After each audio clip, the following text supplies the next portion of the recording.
आज के कार्यक्रम में हम बात करने जा रहे हैं सार्वजनिक बैंकों की किसान हितैषी योजनाओं पर।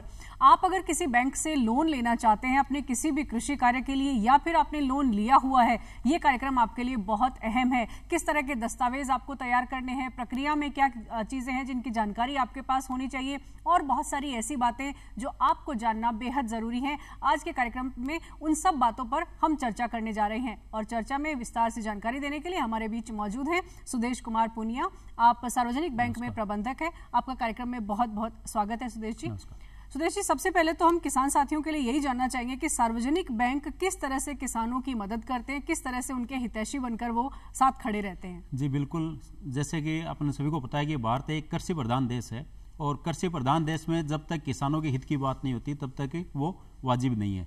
तो किसानों को सुदृढ़ बनाने के लिए भारत सरकार के द्वारा, केंद्र सरकार के द्वारा विभिन्न प्रकार की योजनाएं संचालित की जाती है ताकि किसान जो है वो उन योजनाओं का लाभ ले सके। और प्रॉपर लाभ तभी ले सकता है जब उसके पास धन की पूर्ति हो और वो धन जो होता है वो लोन के माध्यम से बैंकों से ले सकता है। सार्वजनिक बैंक जो है वो अपने अहम रोल अदा कर रहे हैं। उसका मैं एक आपको थोड़ा सा फैक्ट बताता हूँ। जैसे 1952 में जब भारत आजाद हुआ उस वक्त सारी प्राइवेट बैंकें थी, तो ग्रामीण क्षेत्र में सिर्फ 500 के करीब शाखाएं थी और प्राइवेट बैंक जो होती है वो अपना मुनाफा कमाने के लिए सिर्फ शहरी क्षेत्र में ही अपने व्यापार को फैलाती है। सार्वजनिकरण होने के बाद आज जब हम देखते हैं तो लगभग 52,000 शाखाएं जो है सार्वजनिक बैंकों की वो ग्रामीण स्तर पे काम कर रही है, गांव-गांव में खुली हुई है, किसानों को आपस में जोड़ रही है। और जब लोन की बात करते हैं तो लगभग 11 लाख करोड़ राशि जो है वो किसानों को एग्रीकल्चर सेक्टर में दी गई है। कुछ सरकार के द्वारा भी मापदंड बनाए गए हैं, जैसे प्रायोरिटी सेक्टर, प्राथमिकता क्षेत्र बनाया गया है। प्राथमिकता क्षेत्र का मतलब ये होता है कि कोई भी बैंक है जब वो अपना लोन करती है, 100 रुपए का लोन करे तो उसमें से 40% या 40 रुपए जो है वो प्राथमिकता क्षेत्र में दिया जाना चाहिए और प्राथमिकता क्षेत्र में ये कृषि उसका एक हिस्सा है। हम सबसे अहम जो किसान की योजनाएं है, किसान क्रेडिट कार्ड, लगभग हर किसान साथी किसान क्रेडिट कार्ड बनवा चुका है या फिर बनवाना चाहता है। तो इस योजना के तहत बैंकों की क्या भूमिका होती है ताकि किसान उनको समझ सके और जिन्होंने किसान क्रेडिट कार्ड नहीं बनवाया है या इसके फायदे नहीं लिए वो इसके फायदे ले सके। बिल्कुल, जब हम सबसे महत्वपूर्ण योजना की बात करते हैं तो किसान क्रेडिट कार्ड है। इसकी शुरुआत 1998 में भारत सरकार के द्वारा की गई और करने के पीछे मकसद ये था कि देखते हैं कि जब भी किसान अपनी उपज लेता है, उपज लेने के बाद उसको जब बेचता है तो अधिकतर हिस्सा जो है वो ब्याज चुकाने में लगा देता है, मनी लेंडर्स को या जहां से उसने उधार लिया आड़तियों से। तो जो प्रॉपर जो फायदा मिलना चाहिए था किसान को तो वो मिल नहीं रहा था। इसके लिए इसकी शुरुआत की गई ताकि किसान अपनी जो बेसिक जरूरतें हैं फसल को उगाने के लिए है, खाद बीज वगैरह लाने के लिए है या कोई भी फार्म इम्प्लीमेंट खरीदना चाहता है तो केसीसी के माध्यम से उसको लेके और खरीद सकता है। किसानों को इसके साथ ही इसके माध्यम से 3 लाख रुपए तक की राशि पे 3% का जो अनुदान है, सबवेंशन जो है वो भारत सरकार के द्वारा दिया जा रहा है। आज लगभग 90% किसान जो है वो इस योजना का फायदा ले रहे हैं। लेकिन फिर भी मैं किसानों को बताना चाहूंगा कि इस योजना का प्रॉपर आप यूटिलाइजेशन लेने के लिए साल में 2 बार जो है ब्याज की प्रक्रिया उससे गुजरना चाहिए ताकि अनुदान जो 3% सबवेंशन वो आता रहे। उसके पीछे यही है कि साल में अगर 365 दिन में किसान का खाता रोल ओवर है, किसान की भाषा में अपन समझे तो नया पुराना खाता करवा दिया। नया पुराने का मतलब ये है कि जितना पैसा करवा देना, बिल्कुल रिन्यू करवा देना बोल दें। या फिर किसान ने मान लो 1 लाख रुपए लिए है और उसका जो ब्याज बन रहा है मूलधन प्लस ब्याज अगर किसान जमा करवा देता है और अगले दिन वापस निकालता है तो उसका खाता नया पुराना हो जाता है, बिल्कुल रेगुलर चल रहा होता है। और जिनका खाता रेगुलर चल रहा होता है उनको 3% की छूट जो है वो केंद्र सरकार के द्वारा, भारत सरकार के द्वारा दी जाती है। कहने का मतलब ये कि जिस किसान साथी ने किसान क्रेडिट कार्ड बनवाया हुआ है और अगर वो उसका बेनिफिट ले रहा है तो साल के अंत में जो भी प्रक्रिया होती है उसमें बैंक से संपर्क कर लेना चाहिए ताकि उसे बेनिफिट मिल सके। जी बिल्कुल, साल में 2 बार संपर्क करना चाहिए ताकि अगर कुछ दिन आगे पीछे भी हो जाए तो किसान को पूरा लाभ मिलता रहे, क्योंकि 3 लाख रुपए तक की राशि पे 9,000 रुपए प्रति वर्ष जो है वो किसान को अनुदान जो भारत सरकार के द्वारा दिया जाता है। दूसरा, हाल ही में केंद्र सरकार के द्वारा, भारत सरकार के द्वारा अनिवार्य कर दिया गया है कि कोई भी योजना का लाभ अगर हम लेते हैं तो उसके लिए आधार कार्ड जो है वो आपके बैंक खाते से लिंक होना चाहिए। ये वही जो केवाईसी लिंक करना है आपको आधार और अपना बैंक, ये वही जानकारी आप दे रहे हैं? जी बिल्कुल, केवाईसी का एक पार्ट होता है आधार कार्ड और आधार कार्ड मैंडेटरी, हर योजना का लाभ लेने के लिए आधार कार्ड मैंडेटरी है। अगर कोई किसान भाई ने अपना खाता जो है वो आधार कार्ड से नहीं जुड़वा रखा है तो वो भी आधार कार्ड से जुड़वाएं, ताकि 9,000 की जो छूट है वो राशि जो है वो प्रॉपर आती रहे। जी जी, केवाईसी इसमें केसीसी में कुछ अमेंडमेंट भी हुआ है अभी, ताकि उसके फायदे ज्यादा ले सके किसान। तो अमेंडमेंट के बारे में भी हम जानना चाहेंगे कि और कौन कौन से फायदे हैं जो किसान क्रेडिट कार्ड से किसान ले सकते हैं। जी बिल्कुल, किसान खेती बाड़ी के साथ जब एलाइड एक्टिविटी जो है वो उनमें ज्यादा भागीदारी निभाएगा, तभी किसान जो उचित लाभ ले सकता है। क्योंकि समय के साथ हम देख रहे हैं कि जमीन का आकार जो छोटा होता जा रहा है। आज 85% किसान भारत में ऐसे हैं जो लघु व सीमांत की श्रेणी में आते हैं, यानी कि 2 हेक्टेयर से कम जमीन है। तो उनको अट्रैक्ट करने के लिए, उनको और ज्यादा फायदा देने के लिए भारत सरकार के द्वारा जो 2 सेगमेंट और जोड़े गए हैं। पहला मछली पालन, जो कि साउथ में ज्यादा हो रहा है, दक्षिण अपने भारत के दक्षिण साइड में ज्यादा होता है। दूसरा पशुपालन, अगर कोई किसान पशुपालन कर रहा है, किसी के पास गाय भैंस है, बकरी पालन साथ में कर रहा है, तो उनको भी किसान क्रेडिट कार्ड योजना के तहत उन पे भी लोन ले सकता है, उनके रख रखाव के लिए और उनके भरण पोषण के लिए। और मैं आपको बता दूं कि ये योजना भी केसीसी का ही पार्ट है। अगर किसी किसान ने खेती बाड़ी के लिए लोन ले रखा है, मान लो 1 लाख रुपए, और 2 लाख रुपए के अंतर्गत पशु क्रेडिट कार्ड में बनवाए हैं, तो 3 लाख की राशि पे पूरा 3% की छूट आएगी। कोई किसान है जिसने केसीसी नहीं बनवा रखा है, जमीन कम है या जमीन नहीं है, तो ऐसे किसान भी 1,60,000 रुपए तक बिना कोई कोलेटरल सिक्योरिटी दिए हुए लोन करवा सकते हैं। एक बात मेरे जहन में आ रही है, जैसे एक किसान साथी ने अपने किसान क्रेडिट कार्ड से कोई अलग तरह का खेती बाड़ी संबंधी कोई बेनिफिट उसने लिया हुआ है, और वो पशुपालन या फिर मछली पालन से संबंधित और कोई बेनिफिट लेना चाहता है बैंक से, तो क्या दोनों तरह का बेनिफिट एक किसान साथी ले सकता है? बेनिफिट लोन ले सकता है, लेकिन जो 3% की छूट है उसके लिए भारत सरकार ने 3 लाख रुपए की एक लिमिट तय कर रखी है। चाहे वो केसीसी अकेले केसीसी में ले ले, चाहे केसीसी प्लस मछली पालन में ले ले, या केसीसी मछली पालन और पशुपालन तीनों की मिला के 3 लाख रुपए तक उसको छूट मिलेगी। लोन की सुविधा किसान ले सकता है। जी, इसके अलावा एक और बहुत अहम योजना है प्रधानमंत्री फसल बीमा योजना। इसमें भी कई बार किसान साथी अपनी फसल की जानकारी बैंक तक नहीं पहुंचा पाते हैं, जिसकी वजह से बीमा तो करवा लिया लेकिन उनकी फसल बीमित भी नहीं हुई और उन्हें लाभ भी नहीं मिला। तो सार्वजनिक बैंक की क्या भूमिका है कि किस तरह से बैंक और किसान का जो संबंध है वो प्रगाढ़ बना रहे और किसान को बेनिफिट मिलता रहे, इसके लिए क्या? जी बिल्कुल, ये आपने बहुत अच्छा मुद्दा उठाया है। प्रधानमंत्री फसल बीमा योजना जो एक महती योजना है।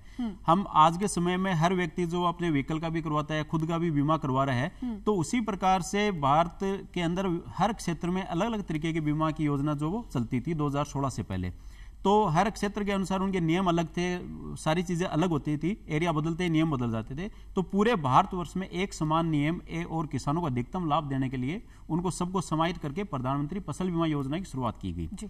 इस योजना में खरीफ फसलों के लिए किसान को सिर्फ बीमित राशि का 2% देना होता है। रबी फसलों में किसान को सिर्फ बीमित राशि का 1.5% देना होता है। शेष जो प्रीमियम बच जाता है उस प्रीमियम का भुगतान जो केंद्र सरकार और राज्य सरकार दोनों मिलकर आधा आधा वहन करती है। अब इसमें फिर भी ये देखा जा रहा है कि किसान कई चीजों में जानकारी के अभाव में इसका पूरा लाभ नहीं ले पाता।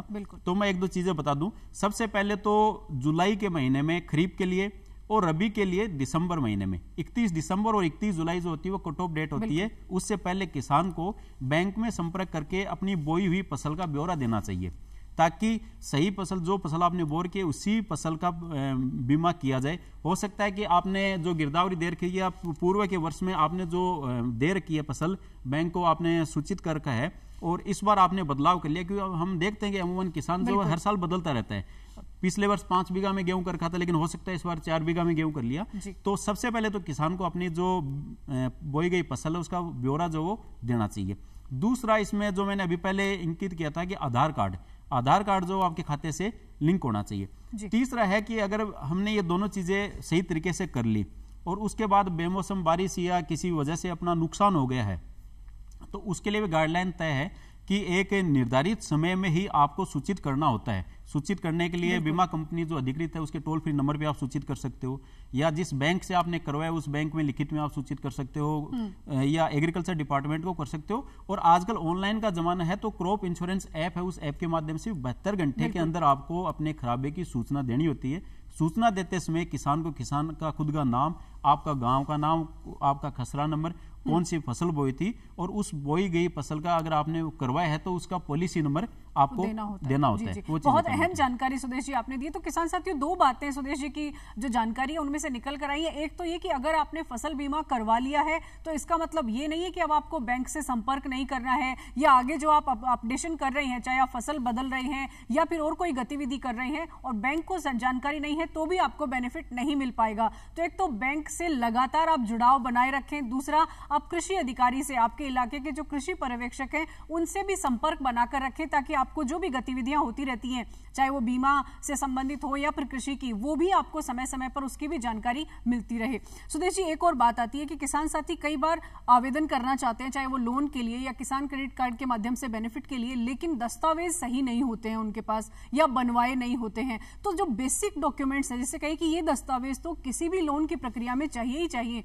वो कौन कौन से दस्तावेज? जी बिल्कुल, दस्तावेज के बाद अपन बात करें तो सबसे महत्वपूर्ण आधार कार्ड, उसका वोटर आईडी कार्ड होना चाहिए। दूसरा, जिस बैंक से आप लोन की सुविधा लेना चाहते हो वहां आपको अपना बचत खाता होना चाहिए।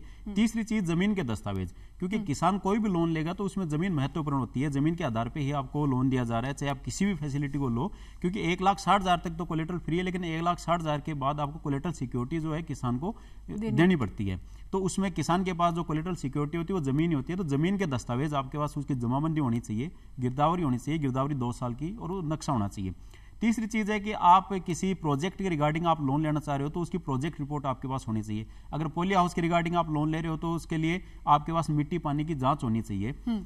तो ये मुख्य दस्तावेज हैं। चौथा, आप ये मान लें कि कृषि संयंत्रों के लिए अगर हम लोन ले रहे हैं तो उसकी कृषि संयंत्रों की कोटेशन होनी चाहिए हमारे पास। मतलब जो भी जिस भी तरह की आपको सुविधा चाहिए उसकी रिक्वायरमेंट जिसे हम कहें जी बिल्कुल, ये चीज मुझे चाहिए, हाँ, वो दस्तावेज उसके अकॉर्डिंग बदलते रहते हैं, लेकिन मूल जो है वो आधार कार्ड, पैन कार्ड और उसके अलावा आपके जमीन के दस्तावेज जो है वो ये मुख्य। दो बातें अहम है किसान साथियों, इसको भी आप समझ लीजिए कि एक तो आधार कार्ड अगर आपने नहीं बनवाया है तो सबसे पहले आधार कार्ड बनवा लीजिए। दूसरा, पैन कार्ड, जिसकी कि आपको बैंक की जितनी भी प्रक्रिया है उसमें जरूरत पड़ेगी, पैन कार्ड भी अपना बनवा लीजिए। और बैंक के कौन कौन से दस्तावेज आपको चाहिए, इसके लिए बैंक भी आपकी मदद कर सकता है, आप बैंक में जाकर भी जानकारी ले सकते हैं। एक और बात मेरे जहन में आ रही है, जब दस्तावेजों की बात आ रही है, कई बार किसान साथी, जैसे राजस्थान की हम बात करें तो राज किसान साथी पोर्टल है, जिस पर रजिस्ट्रेशन के बाद वो जितनी भी योजनाएं हैं राजस्थान सरकार की, वो बेनिफिट उसका ले सकते हैं। जो किसान साथी इस पोर्टल पर रजिस्टर्ड नहीं है, क्या उनको भी कोई और जैसे योजना लेनी है तो उनको बैंक से सुविधा मिल सकती है या उनका रजिस्टर्ड होना जरूरी है? जी बिल्कुल, दोनों चीजें अलग अलग हैं जी। राज किसान साथी पोर्टल जो है वो राजस्थान सरकार का है। केंद्र सरकार और राजस्थान सरकार कृषि विभाग और उद्यान विभाग के माध्यम से जो भी किसानों के लिए जो योजनाएं संचालित करती है, जैसे फार्म पॉन्ड की है, तारबंदी की है, जल हौज की है, कृषि संयंत्रों पर अनुदान है, जो किसान को डायरेक्ट अनुदान दिया जाता है। चाहे किसान उसमें लोन ले किसी बैंक से या ना ले, जो अनुदान है वो उनके डायरेक्ट खाते में आता है। उसके लिए राज किसान साथी पोर्टल बनाया गया है कि जो किसान है वो डायरेक्ट उसमें आवेदन कर सकता है उन योजनाओं के लिए। दूसरा सेगमेंट है जो है वो बैंक का लोन का पार्ट है। बैंक का लोन का अलग प्रक्रिया है। अगर नाबार्ड के माध्यम से कोई योजना का संचालन किया जा रहा है तो आपको नाबार्ड के माध्यम से उस किसान को बैंक तक आना होता है।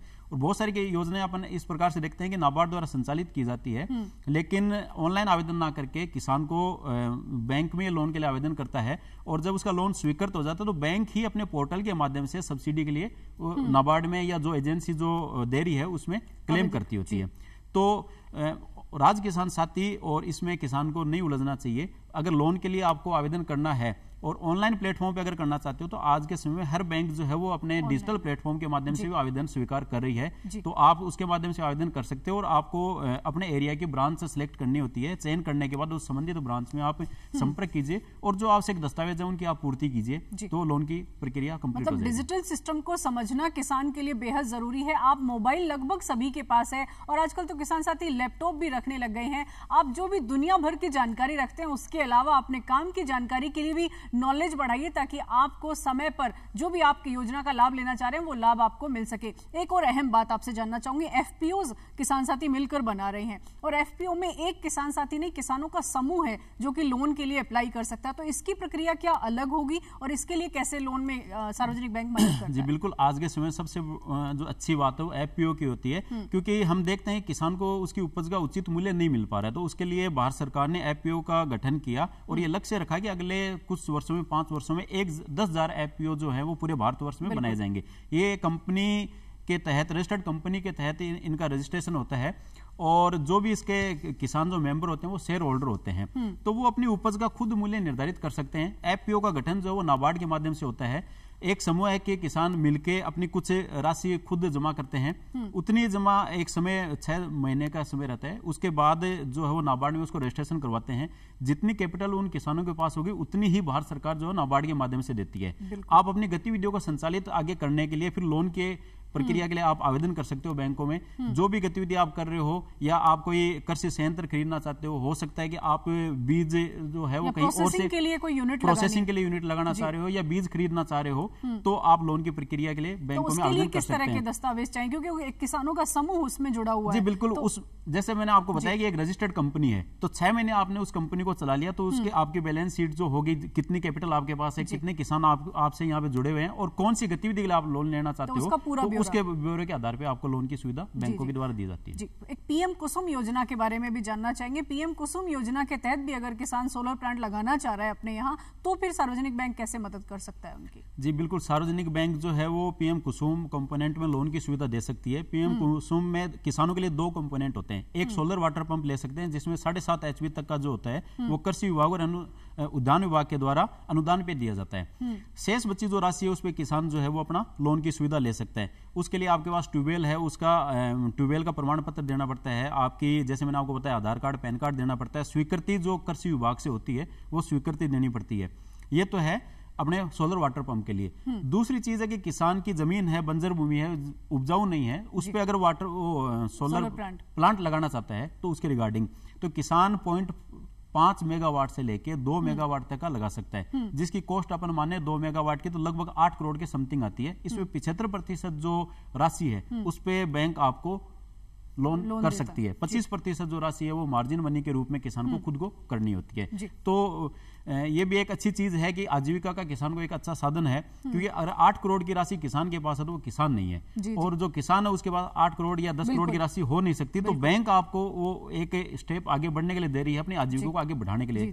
तो एक बात और मेरे जहन में आ रही है, जैसे बहुत सारी योजनाएं हैं और किसान साथी एक से ज्यादा योजनाओं का लाभ लेना चाह रहे हैं लोन के जरिए, तो अधिकतम कितने योजनाओं के लिए लोन ले सकता है? इसमें भी क्या कोई सीमा है कि इतने तक का ही लोन किसान को मिल सकता है? नहीं, बिल्कुल ऐसी कोई सीमा नहीं है कि किसान इतनी राशि तक ले सकता है। किसान की इच्छा है, वो निर्भर करता है कि आप जो कोलेटरल सिक्योरिटी दे रहे हो वो कोलेटरल सिक्योरिटी आपकी कितनी है, क्योंकि बैंक ये मानती है कि लगभग 100% कोलेटरल सिक्योरिटी के बराबर लोन करती है। आप कितनी भी स्कीम उसके अंतर्गत आप ले सकते हो सकता है कि आप जिस स्कीम में लेना चाह रहे हो, जैसे एक मैं आपको उदाहरण दूं, एग्रीकल्चर इंफ्रास्ट्रक्चर फंड जो जुलाई 2022 में भारत सरकार के द्वारा शुरू किया गया। इसके पीछे उद्देश्य यह था कि किसान अपनी फसल तो ले लेता है, लेकिन उसके बाद पोस्ट हार्वेस्ट जो लॉस है वो बहुत ज्यादा हो रहे हैं, 25% तक हो रहे हैं। तो किसान क्यों ना अपने खेत में ऐसे बाय प्रोडक्ट बनाने के लिए प्रोसेसिंग यूनिट लगाए, तो वो unit one district one product जो स्कीम है। जी बिल्कुल, वन डिस्ट्रिक्ट वन प्रोडक्ट भी इसी का एक हिस्सा है, जिसमें एक फसल को चिन्हित किया गया है। जैसे सिक्कर की बात करें तो प्याज है, नागौर की बात करें तो नागौर में है, बीकानेर में मूंगफली है, उसमें उस डिस्ट्रिक्ट में जो सबसे ज्यादा जो फसल हो रही है उसको चिन्हित किया गया। उसकी प्रोसेसिंग यूनिट लगाने के लिए किसान के पास इतनी कोलेटरल सिक्योरिटी नहीं होती, तो एग्रीकल्चर इंफ्रास्ट्रक्चर फंड में 2 लाख रुपए तक 2 करोड़ रुपए तक की जो है राशि है उस पर कोलेटरल फ्री दिया जाता है, और उसमें जो सीजीटीएम में ऐसी कवरेज एक होता है जो किसान को बेयर करना पड़ता है, एक कुछ नॉमिनल राशि। तो इसके लिए वो बैंक से संपर्क कर सकते हैं, अपने एरिया का जो भी सार्वजनिक बैंक है वहां से संपर्क कर सकते हैं। एक बात और जाते जाते आपसे जानना चाहेंगे, कई बार बैंकों के नाम पर फ्रॉड बहुत हो जाता है। कई बार कॉल आता है कि फलाने बैंक से हम बोल रहे हैं और ये आप पासवर्ड बताइए हमें, आपका एटीएम नंबर बताइए, व्हाटएवर जो भी उनके खाते की जो जानकारी है वो ले ली जाती है, और कई बार फ्रॉड के शिकार भी लोग हो जाते हैं। तो कैसे सचेत रहें ताकि इस तरह की कोई घटना किसी के साथ ना हो? जी बिल्कुल, खाते की और ये जारी जो सूचना है वो बिल्कुल नितांत गोपनीय होती है, बैंक भी किसी के साथ सार्वजनिक नहीं कर सकता, आरबीआई के नियम है। और अगर इस प्रकार का कोई, पहली बात तो सावधानियां बरतनी चाहिए, और फिर भी अगर कोई फ्रॉड का शिकार हो जाए तो 1930 जो एक 1930 एक टोल फ्री नंबर है जिसपे आप अपनी इस प्रकार की अगर कोई गतिविधि हो गई आपके साथ तो आप उसमें दर्ज करवा सकते हो। जी, पहली बात तो ये कि किसी तरह की कोई जानकारी बैंक लेता ही नहीं है। बिल्कुल, बैंक लेता ही नहीं है। कोई भी अगर जानकारी आपको देनी है तो आप व्यक्तिगत तौर पे जाके दो, या फिर आधिकारिक जो ऐप है या जो पोर्टल है उसके माध्यम से आप बैंक में कॉल करके संपर्क कर सकते हैं। कॉल करके संपर्क करने के बजाय आप फिजिकली भी जा सकते हो। वहां भी जा सकते हैं। बहुत बहुत अहम जानकारियां आपने किसान साथियों के साथ साझा की, आपका बहुत बहुत धन्यवाद। तो किसान साथियों, आज के कार्यक्रम में जितनी भी जानकारियां आपको दी गई वो आपके लाभ के लिए हैं। उम्मीद है उन जानकारियों से आपको बेनिफिट होगा। तो आज का कार्यक्रम बस इतना ही। जाते जाते लिख लीजिए हमारा पता, आपको कार्यक्रम कैसा लगा हमें लिख भेजिए चिट्ठी। हमारा पता है कार्यक्रम कृषि दर्शन, डीडी राजस्थान, दूरदर्शन केंद्र, झालाना डुंगरी, जयपुर। तो आज के लिए बस इतना ही। फिर होगी आपसे मुलाकात नई जानकारियों के साथ। तब तक के लिए इजाजत दीजिए। नमस्कार।